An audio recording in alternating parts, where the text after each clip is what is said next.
Amen. Hallelujah. praise the lord. ஆம், கர்த்தருக்குள் மிகவும் பிரியமான சகோதர சகோதரிகளே, உங்கள் அனைவரையும் கர்த்தராகிய இயேசு கிறிஸ்துவின் இன்ப நாமத்தில் இந்த வீடியோ மூலமாய் சந்திப்பதில் மிகுந்த மகிழ்ச்சி அடைகிறேன்.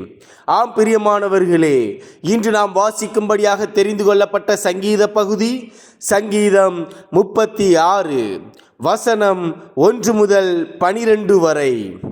கர்த்தருடைய தாசனாகிய தாவீது ராக தலைவனுக்கு ஒப்புவித்த சங்கீதம். 1 வசனம்.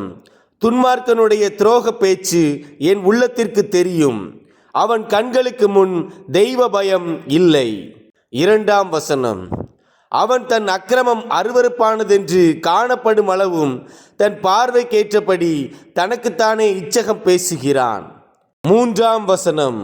அவன் வாயின் வார்த்தைகள் அக்கிரமமும் வஞ்சகமும் உள்ளது, புத்தியாய் நடந்து கொள்வதையும் நன்மை செய்வதையும் விட்டுவிட்டான். 4 வசனம். அவன் தன் படுக்கையின் மேல் அக்கிரமத்தை யோசித்து நல்லதல்லாத வழியிலே நிலைத்து பொல்லாப்பை வெறுக்காதிருக்கிறான். 5 வசனம். கர்த்தாவே, உமது கிருபை வானங்களில் விளங்குகிறது, உமது சத்தியம் மேக மண்டலங்கள் பரியந்தம் எட்டுகிறது. 6 வசனம். உமது நீதி மகத்தான பர்வதங்கள் போலவும் உமது நியாயங்கள் மகா ஆழமாகவும் இருக்கிறது. கர்த்தாவே, மனுஷரையும் மிருகங்களையும் காப்பாற்றுகிறீர். 7 வசனம்.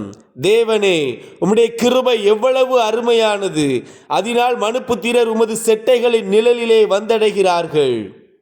8 வசனம். உமது ஆலயத்திலுள்ள சம்பூரணத்தினால் திருப்தி அடைவார்கள், உமது பேரின்ப நதியினால் அவர்கள் தாகத்தை தீர்க்கிறீர். 9 வசனம். ஜீவ ஊற்று உம்மிடத்தில் இருக்கிறது, உம்முடைய வெளிச்சத்திலே வெளிச்சம் காண்கிறோம். 10 வசனம். உம்மை அறிந்தவர்கள் மேல் உமது கிருபையையும் செம்மையான இருதயம் உள்ளவர்கள் மேல் உமது நீதியையும் பாராட்டியருளும். 11 வசனம். பெருமைக்காரரின் கால் என்மேல் வராமலும் துன்மார்க்கருடைய கை என்னை பற்கடியாமலும் இருப்பதாக. 12 வசனம். அதோ, அக்கிரமக்காரர் விழுந்தார்கள், எழுந்திருக்க மாட்டாமல் தள்ளுண்டு போனார்கள். ஆமென். ஹalleluya. God bless you all.